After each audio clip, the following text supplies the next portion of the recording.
The Word of God is alive and powerful, sharper than any two-edged sword, piercing even to the dividing asunder of soul and spirit, and of the joints and marrow, and is a critic of thoughts and intents of the heart. All Scripture is God-breathed and is profitable for doctrine, for reproof, for correction, for instruction in righteousness, that the man of God may be mature, thoroughly furnished unto all good works.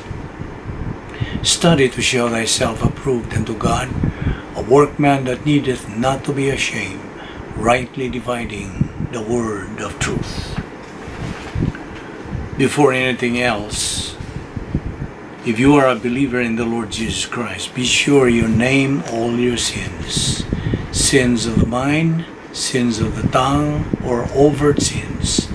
These are barriers to the study of the Word of God.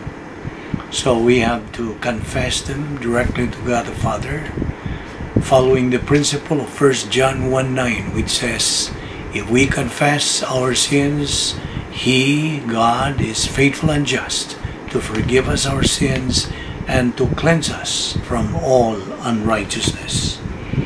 After you do that, you will be in fellowship with God, filled with the Holy Spirit, and ready to learn Bible doctrine from the Word of God.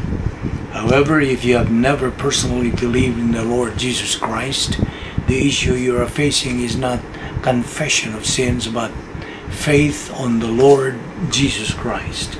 John 3:36 says, he who believes in the Son has life. He who does not believe in the Son does not have life, but the wrath of God abideth on him. Therefore, let us pray.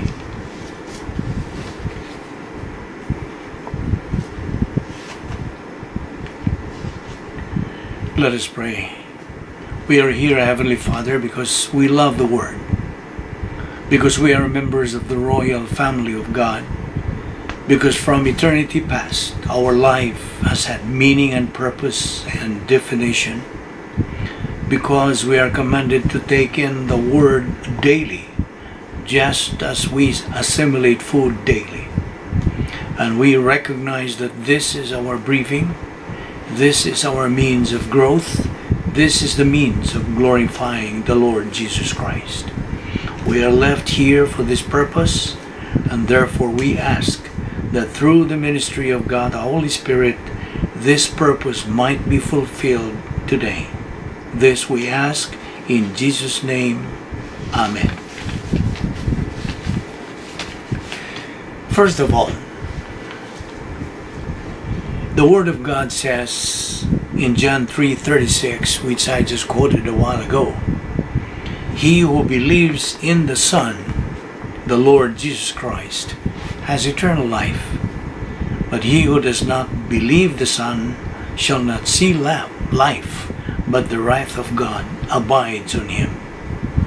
John 3:3 and John 3:7, unless a man be born again, he cannot see the kingdom of God. Matthew 8:22, follow me and leave the dead to bury their own dead. Now here is an interesting illustration of salvation made by the Lord Jesus Christ. The Exodus generation, the people of Israel, on their way from Egypt to the Promised Land, were bitten by snakes.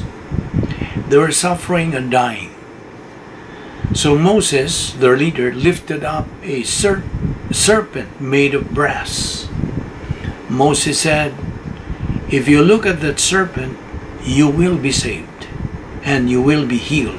Numbers 21:8. Just look and be saved, he said. Think of it. That was all that they needed to do, to look. It's true, thousands of them did, and they were saved. But there were also thousands of them who did not.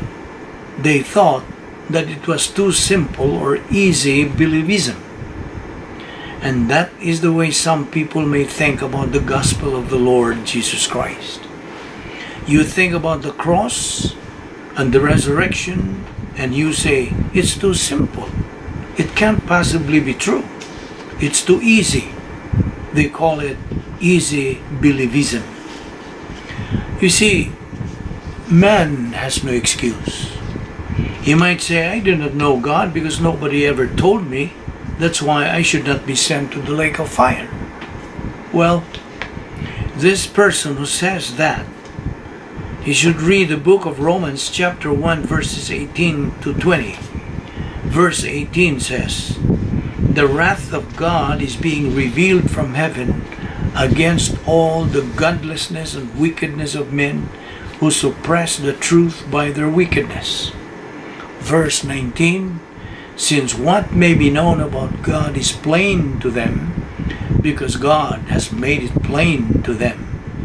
Verse 20, for since the creation of the world, God's invisible qualities, His eternal power and divine nature have been clearly seen, being understood from what has been made, so that men are without excuse. Underline these words. Men are without excuse. Heathens are heathens. Not because they don't know that God exists, they just reject. You see, an atheist, from the Greek word atheos, says that there is no God. To claim that is a lie.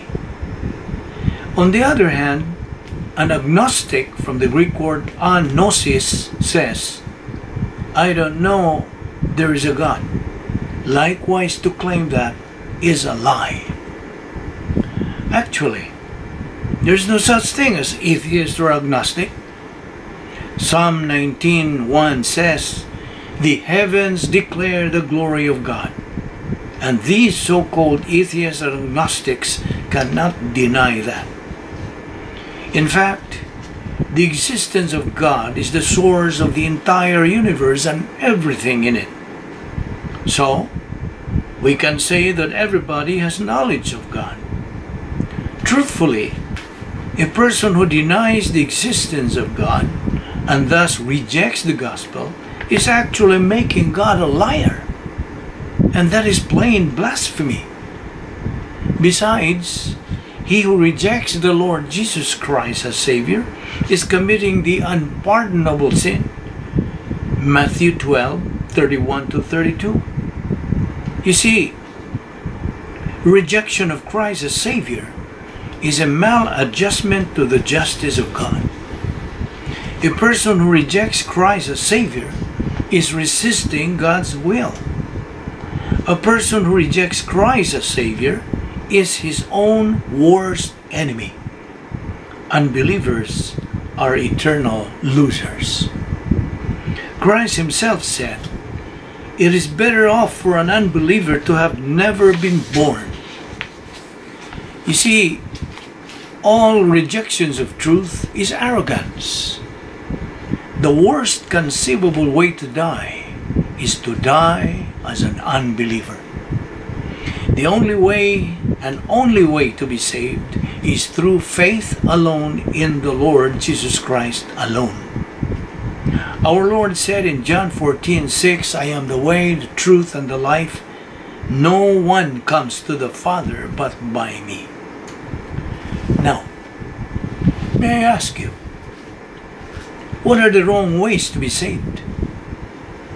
Well, to name a few of these wrong ways, here they are. Join a church, be baptized, live a good life. A lot of people do live a good life, but they are unsaved because they haven't believed in Christ as Savior. Raise your hands. Well, the dying thief on the cross at our Lord's side couldn't raise his hands because his two hands were nailed at the cross. And then another one, be a member of a church. But the church did not exist yet in the Old Testament days. Or walk down an aisle, or invite Christ into your heart, or feel sorry for your sins, etc., etc. The only correct way, in fact it's God's perfect way to get saved, is to believe on the Lord Jesus Christ and thou shalt be saved. Acts 16:31. Faith alone in Christ alone. So, encounter with Christ either as Savior or Judge. And remember this, attitude towards Christ determines one future in eternity. By the way, the Old Testament people like Abraham, David, Isaac, Jacob, etc., they got saved by looking forward to the cross by faith.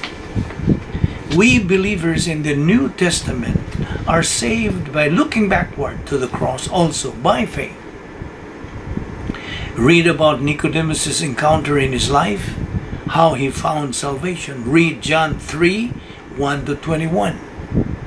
You see, Christ died on the cross for all. 1 Timothy 2:4, who wants all men to be saved and to come to a knowledge of the truth. In 1 Timothy 2:6, God's word says, who gave himself as a ransom for all men, the testimony given in its proper time. Hebrews 2:9, but we see Jesus, who was made a little lower than the angels, now crowned with glory and honor, because he suffered death, so that by the grace of God he might taste death for everyone. 1 John 2:2, he is the atoning sacrifice for our sins, and not only for ours, but also for the sins of the whole world. 2 Corinthians 5:14 to 15, in verse 14, for Christ's love compels us, because we are convinced that one died for all, and therefore all died. Verse 15, and he died for all, that those who live should no longer live for themselves, but for him who died for them and was raised again. Now, believing that Christ died on the cross, history. But believing that Christ died on the cross for you is salvation. You see the difference? You see, man has to be condemned first before he is to be saved. Here is the formula that makes man in a condemned condition. Adam's original sin plus old sin nature equals spiritual death. By the way, spiritual death here means total separation from God. There is no such thing as spirit being dead. In fact, a spirit never dies. I repeat, spiritual death is just a term which means total separation from God. Hence, an unbeliever is totally separated from God, meaning he is spiritually dead, although he is physically alive. Okay. As we said earlier, man has to be condemned first before he can be saved. Now, here are some examples of a person who needs to be saved, meaning he needs to be rescued, to it. A person is about to drown, and someone offers him a helping hand to rescue him from drowning. A person who is about to fall from a cliff, someone offers him a helping hand to rescue him from falling. A person who is dying from thirst, dehydration, and someone offers him a glass of fresh water to save him from being dehydrated. Or a person who is dying. Someone, a doctor, offers him some medicine to take in order to save him from dying. But get this, any person can accept or reject to be rescued. Why? Answer, because it's a matter of choice. Man has free will or volition. A person who rejects Christ as Savior is only called a natural man or dichotomous, which means he only has a body and a soul. A person who believes in Christ as Savior is called a spiritual man or trichotomous, which means he has a body, a soul, and a human spirit. Question: how did you get into your human family? The answer is by birth. Another question: how did you get into the family of God? The answer is also by birth. And that's being born again or regenerated. The principle stands: he who is born twice only dies once. But he who is born only once dies twice. You know, there are two kinds of energy, namely potential energy, meaning the energy that has been or that has not done anything yet. And then the second is kinetic energy, which means the reality of it has done something. Now, here is its analogy of this. The gospel, potentially all people can potentially be saved, or all people are savable. Eternal life is the reality that's kinetic. By the way, every member of the human race has the responsibility to listen and to believe in the gospel. 1 Timothy 2:4, Acts 16:31, John 6:28-29, Ephesians 1:13. Christ is the only way to heaven. All other roads are detours to doom. The Bible informs us of the following. All are sinners, Romans 3:23. What does Romans 3:23 say? All have come short, or all have sinned and come short of the glory of God. Number 2, all without exception are guilty, Romans 3:19. Number 3, all stand condemned before God, John 3:18 and 36. Number 4, all are under the penalty of spiritual death, eternal separation from God, Ephesians 2:5.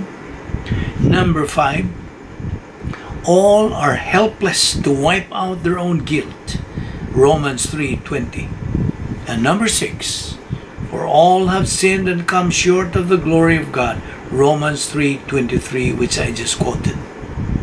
So therefore, is there any good reason why you, unbeliever, cannot trust in Jesus Christ as Lord and Savior right now?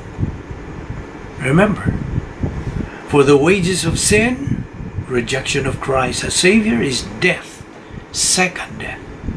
But the gift of God is eternal life through Jesus Christ our Lord, Romans 6:23. You see, man through the ages has tried to bridge the gap in many ways, such as man's good works, religion, philosophy, and morality, all without success. I repeat, all without success. There is only one remedy to this problem of separation: the cross. Yes, the Lord Jesus Christ is the only answer to this problem of separation. When our Lord Jesus Christ died on the cross, He paid the penalty for our sin and bridged the gap from God to man. For there is one God and one mediator between God and men, the man Christ Jesus, who gave Himself as a ransom for all men. 1 Timothy 2:5 and 6. Acts 4:12. One of my favorite verses. Neither is there salvation on any other under heaven given among men, whereby we must be saved. Romans 5:12-21. Adam's sin brought spiritual death to all men, but through Christ we are made alive. Now, we all have a choice to make. Accept or reject God's solution.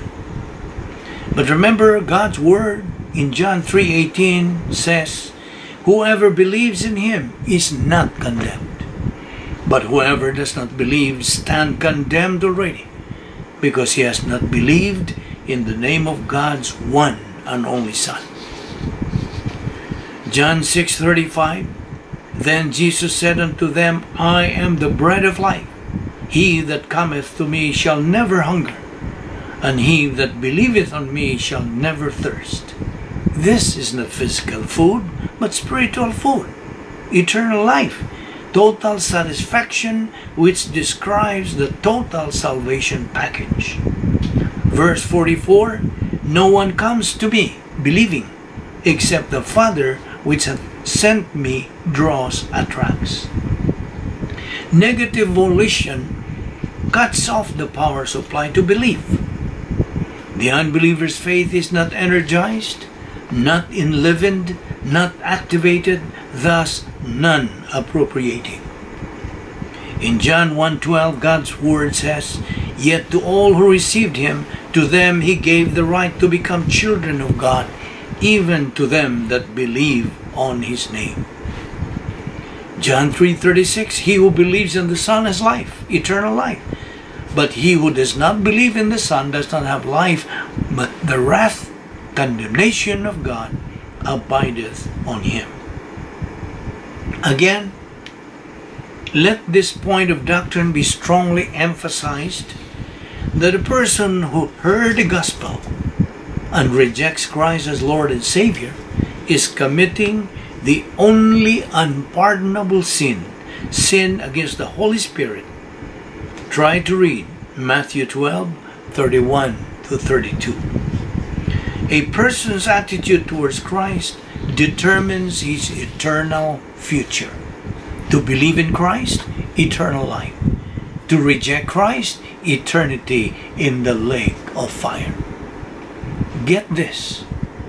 The lake of fire, which is God's garbage dump, is the final destination of the devil and his angels, and that's where unbelievers go and live for all eternity. The lake of fire is otherwise known as the second death, Revelation 20:14. In the last judgment, the great white throne judgment, this is what's going to happen. Matthew 25:41 says, then he will say to those on his left, depart from me, you who are cursed, into the eternal fire prepared for the devil and his angels. Our Lord said to the unbeliever, it is better off for an unbeliever to have never been born. A person who rejects Christ as Lord and Savior is actually making God a liar. Unbelievers are eternal losers. Unbelievers are just wasting their time, wasting their ability, wasting their opportunity in life. And we know that all rejections of truth is arrogance. In fact, God has already prepared a funeral plan for unbeliever or unbelievers. The worst conceivable way to die is to die as an unbeliever. And while it is not yet too late, my friend, believe on the Lord Jesus Christ, and thou shalt be saved. Acts 16:31. The Word of God says that the soul of man is immortal. The soul of a believer goes to heaven or raptured, whatever comes first. The soul of an unbeliever goes to torments, Luke 16:19-31. Then from torments, he goes to the great white throne judgment. Read John 5:28-29, Revelation 20:11-15. The unbeliever is transferred from torments to the great white throne judgment. And note this, unbelievers who are alive on the earth at the end of the millennium will be transferred straight from the face of the earth to the great white throne judgment. At the great white throne judgment, only unbelievers will be there. It is demonstrated that the unbeliever has rejected Christ as Savior. That is the unpardonable sin. That's the reason why the unbeliever's name is not written in the Lamb's book of life, the book of eternal life. And therefore, from the great white throne judgment, the unbeliever will be cast into the lake of fire, prepared for the devil and his angels. And get this, there the unbeliever will burn forever in the lake of fire. As we have seen from Revelation 14:9-12, the Word of God says, they have no rest day and night, and the smoke of their burning ascends forever and ever. This means not only are they going to be alive forever, they will not be annihilated, and they will never be delivered from that condition. There are two terms used there in Revelation 14:9 to 11 that we have seen that describes the eternality of the unbeliever burning in the lake of fire. One is, it says, they have no rest day and night. In other words, day and night means it continues on and on and on ad infinitum. And the second one is actually more emphatic when it says, the smoke of their burning ascends. In the Greek, Estus einos ton ainon, which means into the ages of the ages, or forever and ever. In Mark 9:48 it says, where their worm does not die and the fire is not quenched. And therefore, unbelievers who die as unbelievers go to torments, from there to the great white throne judgment. From there they are cast into the lake of fire for one reason, and one reason only. And that reason is because they have committed the unpardonable sin, the one sin for which Christ could not die and did not die on the cross, and that is the sin of negative volition, the sin of rejection of Christ as Savior, called slander of the Holy Spirit in Matthew 12:31 to 32, referred to as resisting the Holy Spirit in Acts 7:51. Unbelievers reject Christ as Savior. They wind up in the lake of fire, burning forever and ever. What this does is to neutralize and to show the fallacy of two satanic doctrines which have reared their ugly heads again in the last 15 years in Europe and here in the United States. One of these is called universalism. Universalism says that ultimately, because Christ died for all, then ultimately all will be saved. Wrong. That is damn wrong. As a matter of fact, our Lord makes it very clear in Matthew 7:13 to 25, broad is the way, and wide is the gate that leads to destruction, and many are those who go in thereat, while narrow is the way, and straight is the path that leads to life, and few are those who go in thereat. Isn't it not clear? You see, our Lord uses relative quantitative terms in Matthew 7, many and few. But according to that, the majority, whether that's a simple majority of 51% or 75% or 92%, only God in His omniscience knows. But the majority of the human race is going to wind up in the lake of fire. The minority is going to wind up in heaven. Not because God wants it that way, but because man's free will has chosen it that way. That's why. And therefore, unbelievers will not ultimately be saved. What this does again is to show the inaccuracy in the satanic nature of a doctrine called universalism, which says, once again, that ultimately all people will be saved. Now, the other satanic doctrine along with universalism is what is called annihilationism. Annihilationism says that when the unbeliever dies, he doesn't suffer forever. He goes out of existence. He is annihilated. Now, is that true? That is not true. That's also damn wrong. Because the truth is, the unbeliever does not go out of existence. The Bible never says so.